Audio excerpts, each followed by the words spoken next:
Hello and welcome back. In less than 2 hours, we've had no fewer than 350 calls about Joe Ramsden, the young woman who has Down syndrome and has been missing for the past 9 weeks. Detectives here have been very excited at the response. A good number of calls too on the murder of Peter Rossini, one very interesting one in particular, but over to Nick first of all to recap on that case. Indeed, Peter Rossini was a London trader and indeed today would have been his 45th birthday.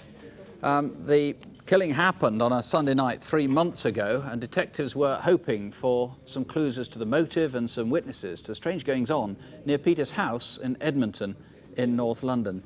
You haven't had a vast volume of calls, but you're actually quite interested in quite a number of them. Yes, had about 30 calls. A couple of them have made suggestions as to possible identity for the gunman, and we'll be following those up, of course. The gunman, we know he was sort of unfit, in his 40s, 50s, fairly well built. A couple of names you've got, which you really think are worth following through. Yeah, one looks promising. The other one I'm not so hopeful on, but we'll check them both out, of course. And an intriguing call which might link the white van with the blue vans that were seen on successive nights prior to the murder. Yes, we have. Somebody's phoned in, saw someone being moved from a house using vehicles of one white, one blue, and there was a person present in the group of a possible description to our gunman. The gun itself, this is a replica of it, very unusual for use in a crime in this country, a .45 caliber, very, very heavy pistol to use. Now, you've had one caller who thinks it just conceivably could have been a weapon that he sold sometime ago. Yes, we're going to obviously follow that one through, but I would like to hear more about the sale of this gun, or indeed that it's being handed around in the criminal fraternity. OK, well, let me just point out, Peter Rossini would have been 45 today, and indeed we know that he was involved with drugs. We know that he didn't always buy all of the goods he sold at his store legitimately. If you have any information, it will be treated in not exactly in confidence that we can't promise, but with great discretion. There's a £5,000 reward as well. Sue. Well, we've had a tremendous number of calls about Joe Ramsden, who disappeared from her hometown of Bridport in Dorset nearly 9 weeks ago now. Joe was last seen shortly before 2 o'clock on Tuesday, April the 9th, when she would have been heading back towards the Bridport Leisure Centre, where she worked every Tuesday. And Mr. Birch, you've been working through all these calls. As I said, 350 calls in less than 2 hours. Indeed, it's another 10 since you've come on the air again. It's done very well, and thank you to all your viewers for phoning in and giving us information. We're trying to assess it as quickly as we can. Obviously, it's going to take you some time to go through all those calls, but as far as you can see at the moment, are any of those calls bringing us any closer to finding Joe? Well, clearly I don't know that. That's what I'm hoping to find out. But at the moment, I don't think we've had that telephone call which has said, this is where Joe Ramsden is, and this is the one we're looking for. And what about the man in the pattern jumper? I know you've had some names for him. Yes, indeed. We've had ex-inmates from Her Majesty's prisons. They phoned up and suggested names. Policemen have phoned in and said it sounded like people they've dealt with previously, so we're getting a good response, yes. Could you quickly run through his description again? 2 witnesses gave you artist's impression. What does he look like? He's in his late 20s, 5'5". His hair is receding, very fair, thin on top, and he's wearing this brightly patterned jumper. Let's hope somebody can find him. Mr. Burt, thank you very much indeed. Thank you. Well, now let's find out if anyone's recognised any of the faces from our first file of photo call cases. Jackie Ames, let's start with Norman Blenkinsop, who's wanted for questioning about an indecent assault. That's right. We've had lots of sightings of him all over the country, but the officers are particularly interested in the ones in Scotland. But overall, a very, very good response. Good. What about the West London robber? I think he's connected to 11 robberies, one of them yesterday. Yes, only yesterday. We've had 2 callers giving the same name, so that's very promising. Perhaps good news later on that. We still need to know where they are, so if you know, give us a call. OK, and a rather unpleasant mortgage fraud that took place in Luton. 2 men you wanted for that? Yes, we did. Not very good response, although we did have a sighting today, in fact. So if you've seen them or know where they are, again, give us a call. OK, thanks very much indeed. Sue. Our last reconstruction was the murder of 32-year-old Glenda Potter. Glenda was last seen alive early in the evening of Sunday the 12th of May in Chatham, near where she lived. 2 days later, her body was found in a local churchyard. She'd been murdered. Mr. Ayling's been going through the calls. Rather disappointing response, in fact, though. Yes, unfortunately. We've had some calls about the person we showed the EFIT photograph of. No calls at all about where Glenda might have been on the Friday or the Saturday night. It's so important that we have more information about her movements over the weekend.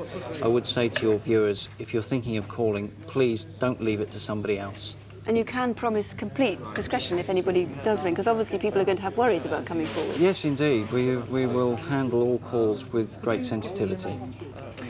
The other thing was that we asked for somebody to own up to being the person whose leg it was in the recess in the churchyard. Yes, unfortunately, no response to this so far. Can I just remind the viewers that this would be at 4:15 on the Monday.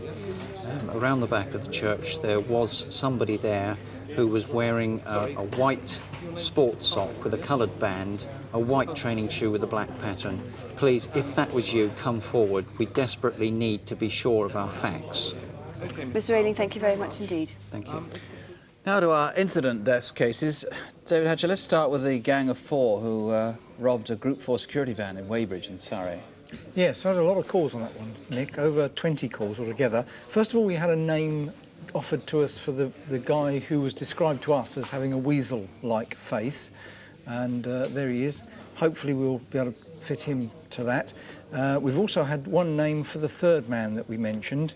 There's a picture of him there. If you still think you recognise him, then still contact us.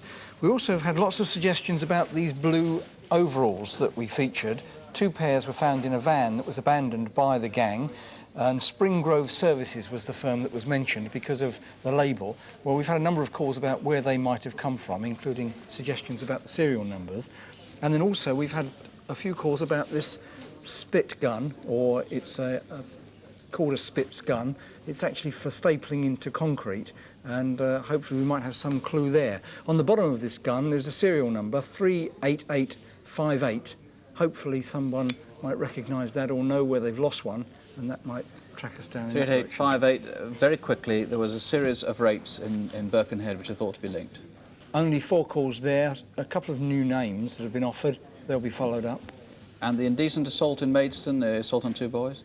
25 names altogether, including one very promising one from quite a way away. The chap says the chap knows the area very well, and so we're hopeful we might get a result on that one, including a call even from as far away as Brussels. David, thank you very much. Sue? Well, now our second file of photo call faces, and Jackie, there has been success on that. Yes, one of our photo call faces tonight has already been arrested. Obviously, we can't give any more details than that, but we'll say more in September if they come back and watch. Right. Now, you were looking for Ray Armstrong, a man with a lot of tattoos. Yes, I wish we could say we had so much success with him. He's wanted in connection for interview regarding a rape in April, and he was last seen in Sheffield. Please have another look at him, and, well, please ring if you know where this man is now. Right. And what about the man in the spectacles seen on camera, a security camera? Again, not terribly good response, really. Very clear pictures. Please have another look. Armed robberies in Sunbury and West London. If you know where this man is, we do need to catch him as soon as possible. Please ring. And finally, a man called Robert Threlfall, although he has several other aliases.